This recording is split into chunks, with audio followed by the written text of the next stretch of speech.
বরমশাই তো অবাক, এতগুলো পদ, ওর একটাই কথা, কোথা দিয়ে খাবো বলতো। তো যাই হোক, আজকের গল্পটা তাহলে শুরু করা যাক। আমি বেশ দুদিন থেকে ছিলাম ওই বাড়িতে, কিছু কাজের জন্যই আমাকে ওই বাড়িতে থাকতে হয়েছিল। মাও অনেকদিন ধরে বলছিল একদিনের জন্য এসে থেকে যাক, কিন্তু সত্যি কথা বলতে নিজের প্রেশারে আর থাকা হচ্ছিল না। ওই বাড়িতে নর্মালি ওই স্টুডিওতে যাওয়া হয়, স্টুডিওতে কাজ করা হয়, আবার ফিরে আসা হয়। আর জানো তো, নামি দামি রেস্টুরেন্টের চাউমিনও কিন্তু মায়ের হাতের এই চাউমিনের কাছে ফেল। এইবারও থাকা হয়েছিল আমার কিছু কাজের জন্য। আজ যেমন ছিল শুট, সেই জন্য আমার 2-3 দিন ওই বাড়িতে থাকা হয়েছিল। আর তোমরাও প্লিজ জানিও তো আজকের কাজটা কেমন হলো। আমার তো মনে হচ্ছিল সাক্ষাৎ লক্ষ্মী বসে আছে, কোনো রকম এডিট নেই। এডিট ছাড়াই কতটা মিষ্টি লাগছে বলতো। তারপর ফিরে আসা হয় আবার নিচের ঘরে। বাড়ি ফিরে এসে মাথায় হাত, ফ্রিজ ভর্তি সবজি, যদি রান্না না করা হয় তাহলে সব নষ্ট হয়ে যাবে আর 1-2 দিনের মধ্যে। আর জানো তো, আমার বাড়িতে তো একজনই গরু আছে, আর সেটা হচ্ছে আমার বর মশাই। তাই জন্য আজকে ভাবলাম ওকেই সব সবজি খাওয়াবো, একটাও নষ্ট হতে দিব না। আর নষ্ট কেন করব বলো, সবজির যা দাম বর্তমানে। তো আমি সোজা চলে যাই রান্নাঘরে, আর রান্নাঘরে গিয়ে আমি সবকিছু তড়িঘড়ি শুরু করে দিই।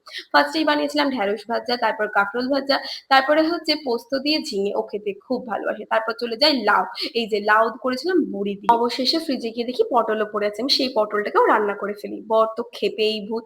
তো যাই হোক, আর জানো তো, বেশ অনেকদিন ধরে দেখতে পাচ্ছি আমার চুল খুব পড়ছে।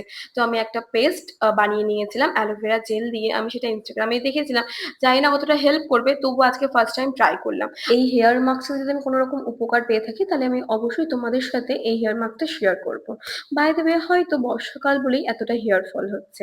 আর আমাকে এটা যেহেতু 40 মিনিট রাখতে হবে, তার মধ্যে আমি বানিয়ে নিয়েছিলাম ফ্রুট জুস। আমার কাছে যেটা থাকে আমি সেটাই খেয়ে নিই। আজকে ছিল হচ্ছে অরেঞ্জ আর বেদানা, আমি দুটোকে মিক্স করে নিয়ে নিই। তারপর সোজা চলে গেছিলাম স্নানে। স্নান থেকে এসে এই দেখো ফুল মেনুটা, যেখানে ছিল হচ্ছে ঝিঙে পোস্ত, আলু পটল, ঢেঁড়স কাঁকরোল ভাজা, আর সাথে ছিল বড়ি দিয়ে লাউ। আমাদের লাঞ্চ কমপ্লিট করে আমরা বেরোবো বলে রেডি হতে থাকি। এই দেখো আমার হেয়ারটা স্নান করার পর কিছুটা এরকম সিল্কি ছিল, বাট আমাকে মাস দুয়েক দেখতে হবে হেয়ার ফলটা কমছে কিনা, তারপরে আমি তোমাদের সাথে শেয়ার করব। আর আমি স্নান করার পর প্রতিদিন আমি বাটার মিল্ক নিয়ে থাকি। তারপর বেরিয়ে পড়েছিলাম আমার কাজের জন্য। আর এই দেখো, আমরা সন্ধ্যেবেলায় দুজনে গেছিলাম কুকুরদের জন্য, মানে বাচ্চাদের জন্য বিস্কুট নিতে।